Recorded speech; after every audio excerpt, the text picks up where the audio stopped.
You know, when we think about history, we usually think of big battles, famous kings and queens. But what if I told you the most amazing stories are actually hidden in plain sight? They're tucked away in official records, in the names, dates, and jobs of totally ordinary people. And when you piece them together, well, that's when you find the real story of our past. So that's the big question we're tackling today. We're going to dive into some Belgian archives to uncover an incredible story of how two completely separate families were, without even knowing it, on a collision course with destiny. Take a look at these two signatures. On the left, you've got Benoit Gilly. On the right, Desiderius Wheelstack. Now, these two guys, they never met. They lived in different cities at different times, but their choices, their struggles, and especially their children set something in motion that would eventually unite their families forever.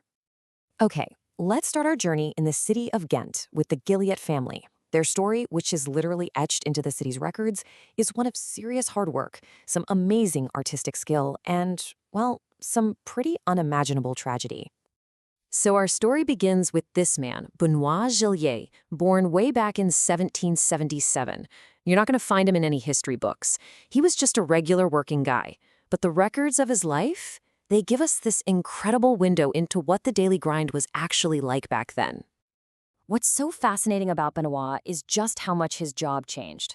Official documents list him first as a tailor, then a beacon seller, then a butcher, and finally a pork butcher. I mean, this isn't just a list of jobs. It's the story of a man hustling, adapting, doing whatever he possibly could to provide for his family. And you can see here, he died young at just 42. And trying to provide for his family was a constant, uphill battle against the harsh realities of the time. Beyond the day-to-day work, their personal lives were filled with a kind of grief that, honestly, is hard for us to even wrap our heads around today.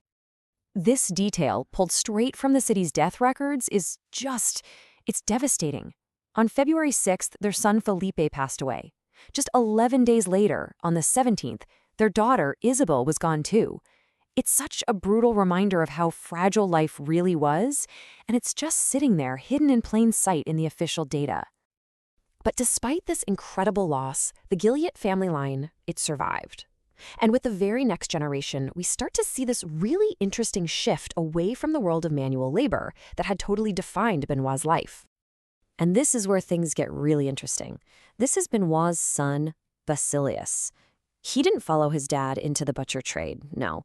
The records list his profession as a lithographic printer. This was a highly skilled artistic craft, a huge step up, really. The family's fortune was changing, moving from trade to art. Okay, so let's put a pin in the Gilliatt story for a moment. We're going to leave Ghent and travel to the city of Ypres to pick up the second thread of our story, the Wulstake family. And as you'll see, their journey took a very, very different path. Here, our story starts with Desiderius Wheelstack, born in 1826. And like Benoit Gillier, he was a craftsman. His trade was tapissier, or an upholsterer, a respectable, pretty stable profession. It suggests a life of steady, consistent work.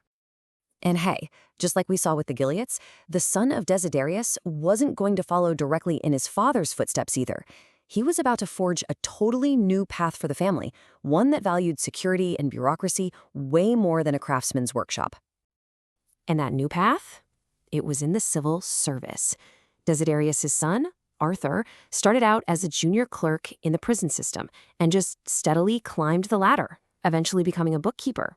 His career meant he had to move all across Belgium, a life that was really defined by promotions, relocations, and the security of a government job. So, let's recap. By the late 19th century, we've got these two very different family stories playing out. The Gilliatts are artists and artisans deeply rooted in one place, Ghent.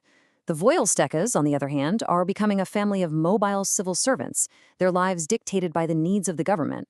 I mean, they seem to be on completely separate tracks, right? But this is where those two threads, which have been running parallel for decades, finally start to weave together into one single story. So from that artistic Ghent family, we have Jeanne Gilliatt. She is the direct descendant of the line we've been following, the granddaughter of Basilius, the skilled printer, and the great-granddaughter of Benoit, the butcher. And then, from the Wulstake line, We have Mauritius Vilistike. He's the son of Arthur, the bookkeeper, whose career moved that family all over the country. And it's in this one year, 1916, that these two separate histories, born from different cities and different fortunes, would finally collide. On January 15th of that year, Jean Guillet and Mauritius Voistelik got married. Think about that. While the world was literally being torn apart by the Great War, these two people, the products of a century of struggle, loss, and change, came together to create a brand new future. So, what does this whole journey through the archives actually teach us? What's the bigger picture here that emerges from looking at these individual lives? Well, first, the data shows us just how incredibly fragile life was. The stories of child loss are a really stark reminder of that. We also get to see the evolution of work in the 19th century, this big shift from manual trades to skilled arts and secure government jobs.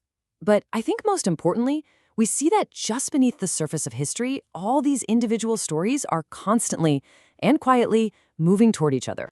And so we come all the way back to these two men, Benoit Guillet and Desiderius Volsteek, two family patriarchs who almost certainly never knew the other existed. And yet, through their children and their children's children, their family stories became one single story.